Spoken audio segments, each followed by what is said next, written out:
కొందరు నన్ను ఏమడుగుతుంటారంటే యోగా డాన్స్ చేసేటప్పుడు కంపల్సరీనా? యోగా నేర్చుకోవటం వల్ల డాన్స్కి ఏమైనా ఉపయోగం ఉంటుందా? యోగా డాన్స్ కలిపి నేర్పిస్తారా? యోగా చేయటం వల్ల డాన్స్లో ఎంతవరకు మనము దాన్ని ఈజీగా చేయగలుగుతాము? సో ఇలాంటివన్నీ అడుగుతూ ఉంటారు. సో కొందరేమో నాతో ఒకరిద్దరు స్టూడెంట్స్ వాళ్ళ పేరెంట్స్ చెప్పారు, మా అమ్మాయి ఇంతకు ముందు నేర్చుకున్నదండి, ఒక వారానికి 3 days వెళ్ళేది, 1 day యోగా 2 days డాన్స్ చెప్పేవాళ్ళు అని చెప్పారు. సో వీటికంటే నా సమాధానం ఏంటంటే, యోగా ఆరోగ్యానికి చాలా మంచిది. యోగా చేయటం వల్ల ఎంతో బెనిఫిట్స్ ఉంటాయి. అది మెంటల్లీ ఫిజికల్లీ రెండు కనెక్ట్ అయి ఉంటుంది. అది కూడా డాన్స్ లాగానే, కాకపోతే అంత కాకపోవచ్చు, ఎంతో కొంత కనెక్ట్ అయి ఉంటుంది. కాబట్టి అది దానివల్ల చాలా ఉపయోగం ఉంటాయి, ఇంటర్నల్లీ ఎక్స్టర్నల్లీ అంతా కూడాను. కానీ దానికి డాన్స్కి ఎలాంటి సంబంధం లేదు. సో కలరింగ్ ఇలాంటి వాటికి సంబంధం ఉందేమో కానీ డాన్స్కి అయితే సంబంధం లేదు. సో కాకపోతే మరి డాన్స్లో ఫ్లెక్సిబిలిటీ ఎలా వస్తుంది అంటే, ఈ బాడీ బెండింగ్స్ ఇవన్నీ మీకు ఎలా వస్తాయి మరి అలా అంటే యోగా చేయటం వల్ల అది రాదు. డాన్స్కు స్టార్ట్ చేసే ముందు కొన్ని ఎక్సర్సైజెస్ చెప్తారు, అంటే అది ఆల్మోస్ట్ డాన్స్ లాగానే ఉంటాయి. ఒక 10-15 minutes చెప్తారనమాట. ఆ 10-15 minutes తర్వాతనే బేసిక్స్ కానీ స్టెప్స్ కానీ ఏవి కానీ మళ్ళీ స్టార్ట్ చేయాలి. సో ఆ 10-15 minutes చేసే ప్రతి క్లాస్కి చేసే ఆ 10 minutes ఎక్సర్సైజెస్ అవి సరిపోతాయి. దానివల్ల యోగా కంటే, యోగాలో మీరు ఎంత చేస్తారో దానికంటే కొంచెం అదనంగా కూడా డాన్స్కి సంబంధించి కొంచెం ఉపయోగకరంగా ఉంటాయి ఇవి. సో కాబట్టి డాన్స్కు కంపల్సరీగా చేయాలి, యోగా కంపల్సరీగా డాన్సర్స్ చేయాలి, డాన్స్ నేర్చుకునే వాళ్ళు చేయాలి అనేది ఎక్కడా లేదు. అది కరెక్ట్ కాదు. కాకపోతే యోగా వల్ల చాలా ఉపయోగం ఉంది. మరి కొందరు చేయొచ్చు డాన్స్లో కూడా. ఎవరు వాళ్ళు చేస్తారంటే, ఆపరేషన్స్ అయిన వాళ్ళు, కొందరు కొంచెం ఏజ్డ్, ఇప్పుడు 50-40s-50s కూడా జాయిన్ అవుతున్నారు కొందరు డాన్సర్స్, అభినయాలు అవి చేయడానికి. వాళ్ళకు కొంచెం ఇలాంటి ఎక్సర్సైజెస్, టోస్ మీద కూర్చోవటం అలాంటివన్నీ కొంచెం ఇబ్బందిగా ఉంటుంది. సో కాబట్టి వాళ్ళకు ఇబ్బందిగా ఉంటుంది కాబట్టి అలాంటి వాళ్ళకి ఇలాంటి యోగా అంటే స్లోగా చక్కగా ఒక పద్ధతిగా చాలా చేసేది ఇవి చాలా బాగుంటాయి యాక్చువల్గా. ఆ తర్వాత హెల్త్ బాగలేని వాళ్ళకి, కొందరు ఆస్తమా ఇలాంటివన్నీ కొందరు ఉంటాయండి. సో అలాంటి వాళ్ళకి, సో కాబట్టి కొందరు కాకపోతే చాలా ప్లంప్గా ఉంటారు, అంటే డాన్స్ చేస్తే చాలా గ్రేస్ ఉంటుంది వాళ్ళలో, కానీ చాలా లావుగా ఉంటారు, కానీ వాళ్ళకి చేయాలని ఇంట్రెస్ట్ ఉంటుంది. ఇలాంటి వాళ్ళకు ఈ యోగా చేయటం వల్ల ఇవి లీప్ చేసి ఆ యోగా చేయటం వల్ల ఉపయోగం ఉంటుంది. కానీ కొందరు చాలా రెనౌన్ డాన్స్ ఆర్టిస్టులు కొందరు, ఇప్పుడు చంద్రలేఖ లాంటి వాళ్ళు యోగాని డాన్స్ని సమ్మిళితమై కొన్ని కొరియోగ్రఫీస్ చేశారు. అలా కూడా కొందరు చేశారు. అది అంటే పూర్తిగా అవాయిడ్ చేసే విషయం కాకపోవచ్చు. కాకపోతే యోగా కంపల్సరీ అనేది లేదు. అంటే నేనేంటంటే డాన్స్ క్లాస్లో యోగా పేరు మీద టైం వేస్ట్ చేయకూడదు.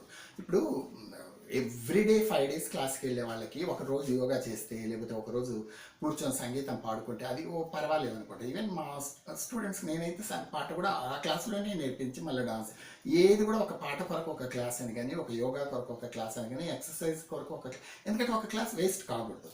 సో అంటే ప్రేషియస్ టైం ఇప్పుడు మనకైనా వాళ్ళకైనా. సో కాబట్టి ఆ టైం అలా వేస్ట్ చేయకుండా చేయాలి. కాబట్టి నేనేమంటానంటే, ప్రత్యేకంగా చేయాల్సిన పని లేదు. ఆల్రెడీ మీకు ఒకవేళ వచ్చిందనుకోండి, మీరు ఆల్రెడీ యోగా చేస్తున్నారు అనుకోండి, దానివల్ల ఎంతో ఉపయోగం ఉంటుంది. దానివల్ల కలరీ ఇలాంటి వాటికి యోగా సంబంధం ఉంది. కలరీ, కట్టు అవి అంటారు కదా, కేరళ సైడ్ ఉంటాయి, వాటికి ఉంటాయి. బట్ క్లాసికల్ డాన్స్కి యోగాతో ఎలాంటి సంబంధం లేదు. కావాలంటే కలిపి అంటే మీరు దాన్ని హెల్ప్గా చేసుకోవచ్చు, దానిది ప్రాబ్లం ఏం లేదు. కాకపోతే మళ్ళీ కొందరు ఏమంటారంటే, ఈ ఎక్సర్సైజెస్ కూడా కొందరు లీప్ చేయాలనుకుంటారు. వాళ్ళు ఏంటంటే, ఇప్పుడు ఒడిస్సీలో చాలా ఎక్సర్సైజెస్ ఉన్నాయండి. దాంట్లో ఉన్న ఎక్సర్సైజెస్ వేరే ఏ క్లాసికల్ డాన్స్లో లేదు. ఎందుకంటే ఆ ఒడిస్సీ డాన్సే త్రిభంగలో ఉంటుంది. త్రిభంగ అంటే మీకు ఎలా చెప్పాలంటే, అన్ని డాన్సులు కొంచెం నేరుగా నిలబడి, కొంచెం బెండ్ అయ్యి, కొంచెం ఎక్స్ట్రీమ్గా బెండ్ అయ్యి చేసే డాన్స్ అయితే ఒడిస్సీ త్రిభంగ అంటే జిగ్జాగ్గా నిలబడి చేస్తారు, ఎక్కువ మీరు గమనించి ఉంటారు. సో ఆ త్రిభంగలు చేయాలంటే వాళ్ళకి అంత గ్రిప్ రావాలి బాడీ మీద. అంత గ్రిప్ రావాలంటే ఫస్ట్ ఆ ఎక్సర్సైజ్, అసలు డాన్స్లో అయితే వాళ్ళకైతే ఫస్ట్ ఎక్సర్సైజెస్ నేర్చుకున్న తర్వాత డాన్స్ స్టార్ట్ చేయాలి. ఇప్పుడు మా ఈ భరతనాట్యం, కూచిపూడి వీటిలలో ఫస్ట్ రోజే కొంచెం స్టెప్స్ నేర్పించి, కొంచెం ఎక్సర్సైజ్ చెప్పి, కొంచెం స్టెప్స్ నేర్పించి ఇలా చేస్తారు. బట్ ఒడిస్సీలో మాత్రం ఫస్ట్ మీరు ఎక్సర్సైజెస్ బాగా నేర్చుకుంటే తర్వాత మీరు స్టెప్స్ కొద్దురు అని అంటారు అనమాట. సో అలా ఉంటాయి. సో దాని స్టైల్ని బట్టి, దీన్ని బట్టి ఉంటుంది.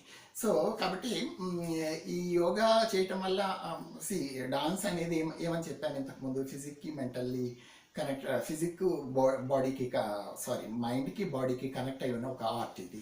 సో యోగా కూడా దాదాపు అలాంటిదే, కాకపోతే ఇంత విగరస్గా లేకపోవచ్చు. బట్ దానివల్ల కొంచెం మెంటల్ టెన్షన్స్ కొంచెం ఫ్రీగా ఉండటము, బాడీ కూడా కొంచెం ఫ్రీగా ఉండటం, ఫ్లెక్సిబుల్ కాదు కానీ ఫ్రీగా ఉండటము, ఇలాంటివి జరుగుతుంటుంది. మరి నేనైతే ఒక్క యోగా క్లాస్కి కూడా ఇంతవరకు వెళ్ళలేదు, అసలు ఏ యోగా క్లాస్కి నేను వెళ్ళలేదు. బట్ స్టిల్ నేను కొంచెం ఇప్పటికి ప్లంప్గా ఉన్నా కూడా నేను వెనక్కి వంగి నా తలని నేను ఫ్లోర్కు టచ్ చేయగలను. సో అలాగే ఈ రెండు కాళ్ళని చేతులను ఎలా అయితే నేను వెడల్పుగా చేశానో నా రెండు కాళ్ళని నేను అలా చేయగలను. అంటే ఇవి నేను యోగా వల్ల నేర్చుకోలేదు, లేకపోతే వేరే దేని వల్లనూ కూడా నేను నేర్చుకోలేదు. నాకు ఆటోమేటిక్గా ఈ ఎక్సర్సైజెస్ వల్లనే వచ్చింది.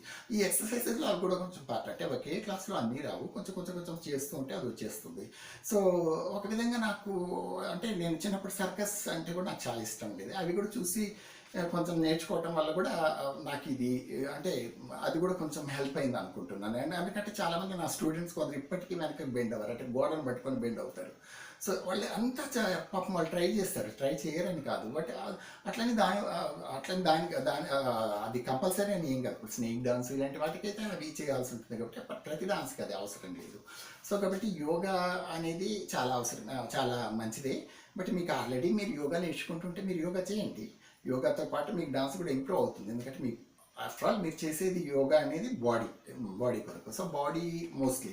సో కాబట్టి బాడీ ఫ్లెక్సిబిలిటీ ఈ ఎక్సర్సైజెస్ ఎవరైతే ఫాలో కాలేరో వాళ్ళు యోగా ఆల్రెడీ నేర్చుకునే వాళ్ళు కంటిన్యూ అవ్వచ్చు, లేకపోతే అలా రాని వాళ్ళు కూడా ఈ డాన్స్ చేసిన తర్వాత ఇలాంటి ఎక్సర్సైజ్ లీడ్ చేయడానికి అలాంటి యోగాస్ ఏమైనా కొంచెం చేసి తర్వాత వాళ్ళు డాన్స్లో కూడా కంటిన్యూ అవ్వచ్చు. సో కాబట్టి ఇది మీరు గుర్తుపెట్టుకోండి. సో యోగా అనేది డాన్స్లో కంపల్సరీ మ్యాండేటరీ అయితే కాదు. Okay, thank you so much.